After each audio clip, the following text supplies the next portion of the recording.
trusting him to work through our children when we're not doing it perfectly. I think that's the heart of parenting. Well, yeah. And I do think the thing about older kids, and we talked about this a little before we started officially talking, but there is this thing where with littles, you can kind of micromanage them more. And before bed, we read a book and we're going to read one about Jesus, and you have so much more control when they're little, even though it's harder physically.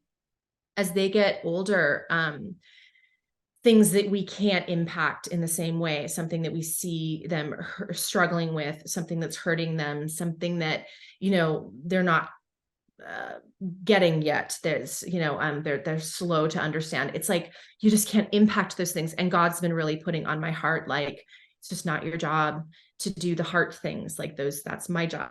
My job is the heart thing. Your job is the conversation. Your job is the pointing to me. Your job is the being there when they cry. That's your job. You can't impact inside the way that you could have cleaned up a room or tucked them in. You can't do that in the same way and impact the inside in the same way. And that's been both hard and also really cool, because then as I'm backing off, even emotionally, because I can't actually impact it. So it's really just my process, whereas I'm backing off and surrendering it to the Lord, and then to see him do the thing in their lives.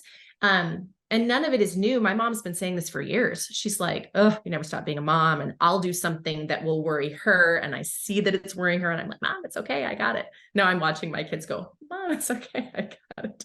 And, every mom since the dawn of time has had to do this, but actually going through the motions of releasing them to the Lord is like, it's not for the faint of heart, but watching God show up in it is also really cool. Yeah. Yeah. And how have you watched them grow in their own faith? I know you've been pretty transparent with them, with the chosen and everything that's been going on. How has that played into the family discipleship you've been having with them the last, 4 or 5 years? Yeah. Well, we do make them a big part of the process. We have to, like, it's, otherwise we would have too much separate, right? Because Dallas and I have so much work to do all the time that it's been cool that the kids can come along and be a part of it. And even now have jobs. 2 of my kids have jobs on the show. So all that's cool, but it's also us being changed through it, talking about our struggles, apologizing to one another, God convicting and course correcting us as we're trying to adjust to the craziness. We're doing all of that out loud with our kids. So I apologize a lot to my kids. We share still appropriately. They're still our kids. We don't just say all of the things that are put on our hearts or burdening us. But yeah, the older that they get, the more we're talking about the struggles. We just came through a week that was really weird in social media, and a lot of attacks on the show and a lot on us personally. It was a lot. And our kids, I'm so sorry. I was just watching it and I'm like, people, get a grip already. I felt like you guys really do not need this on top of everything else. Well, it was I have no words. It kind of came out of the blue, but our kids saw it first.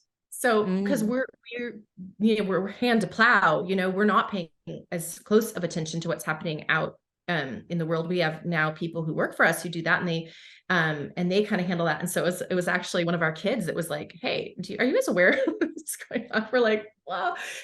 So real life opportunities to then talk about theological issues and issues of love and kindness and truth and all of those things are presenting themselves on such a regular basis that I am so thankful for the kids' age at this point, that it's not that my focus is bathing them and getting them in bed, that it's like, they know what we're dealing with. They have opinions about how to deal with it. That, they have jokes that they tell in the middle of it that make us laugh. And, that we're all just kind of experiencing it together has been a great part of the season of life that it all came in. So we're And the kids tell us when we need to stop talking about it for a minute. They're like, oh, okay, we don't want to hear about The Chosen anymore. We're like, oh gosh, you're right, because we're both working. Our relationships are within it. Our external challenges, come. And so sometimes we need the kids to go, oh, shut up already. Let's talk about something else. We're like, yes. Oh my gosh, let's talk about something else. So that's great. It's all, we're all doing it together. And now, a brief message from Gospel Spice. Did you know that Gospel Spice has a library of in-depth Bible studies available online for free? Discover our previous podcast studies on your own or with friends, and enjoy exclusive content that includes listening guides for each teaching episode, study questions, verses to memorize, tips, and more. Just visit gospelspice.com and click on the Studies tab. Now back to the podcast.